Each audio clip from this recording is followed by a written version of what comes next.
নমস্কার বন্ধুরা, সমাজ কিচেনে তোমাদের সবাইকে স্বাগত। আশা করি বন্ধুরা তোমরা প্রত্যেকেই ভালো আছো এবং সুস্থ আছো। আজকে আমি তোমাদের সাথে রেসিপি শেয়ার করব গ্রিন চিলি সস। এবার দেখো, এইভাবে করে সস যদি আমরা ঘরেই 12 মাস রাখতে পারি তাহলে দেখো দোকান থেকে আর কিনতে হয় না। দেখো আমি কি করে এই গ্রিন চিলি সসটা আমি তৈরি করব সেটাই তোমাদের সাথে শেয়ার করব।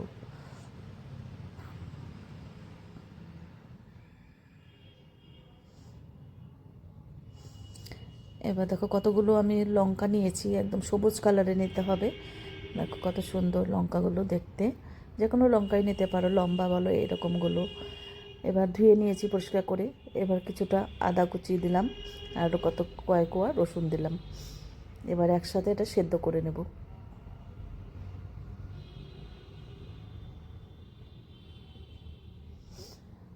এবার দেখো সেদ্ধ হয়ে গেছে, এবার নামিয়ে নেব। এবার একটু ঠান্ডা করে কিন্তু নিতে হবে, নাহলে জার কিন্তু খারাপ হয়ে যাবে গরম অবস্থায় করলে।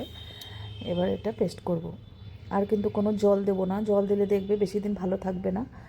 এবার পেস্ট করা হয়ে গেছে, এবার ঢেলে নিলাম বাটিতে।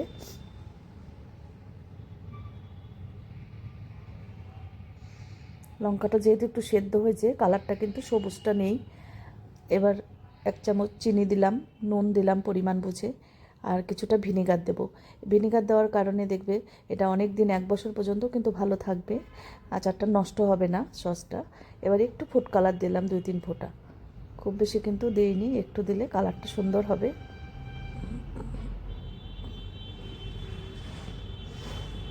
এবার ভালো করে মিশিয়ে নেব। গ্রিন চিলি সসের রেসিপি তোমাদের যদি ভালো লাগে অবশ্যই একবার হলো ট্রাই করো, দেখবে ঘরে করলে কিন্তু আর দোকান থেকেও কিনতে ইচ্ছা করবে না। এবার দেখো মিশিয়ে নেওয়া হয়ে গেছে। তোমরা যদি সুন্দর সুন্দর রেসিপি পেতে চাও আমার ইউটিউব চ্যানেলটি অবশ্যই সাবস্ক্রাইব করে রেখো। আর যদি ফেসবুক থেকে দেখো পেজটিকে ফলো করো, তাহলে আমি যখনই যা নিত্য নতুন ভিডিও আপলোড করব নোটিফিকেশন তোমাদের কাছে সঙ্গে সঙ্গেই পৌঁছে যাবে। এবার দেখো কাচের একটা জার নিয়েছি, এটা খুব ভালো করে রোদে শুকিয়ে আমি নিয়েছি। এবার দেখো এটা এর মধ্যে ঢেলে দেব। এই ফানেল দিয়ে কিন্তু ভালো পড়বে না, যেহেতু এটা ঘন আছে, এটা মুখটা বড় আছে, আমি চামচ দিয়ে এটা করে নেব। এবার চামচ দিয়ে আমি এটা ভেতরে ঢুকিয়ে দিয়েছি দেখো। এবার আর একটা জারের মধ্যে দিয়ে দিলাম।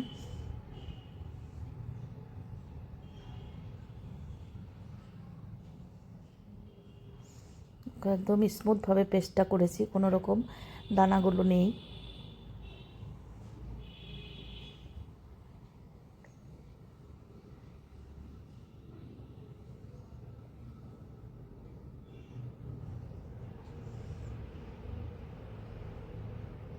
এবার আরও কিছুটা করে আমি ভিনিগার দিয়ে দেবো।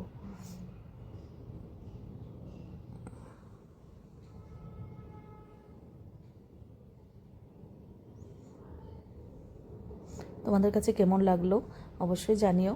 আজকে তাহলে আমি এখানেই রাখছি, এরপরের দিন আবার হাজির হয়ে যাব। তোমরা সবাই সুস্থ থেকো, ভালো থেকো, টাটা বন্ধুরা।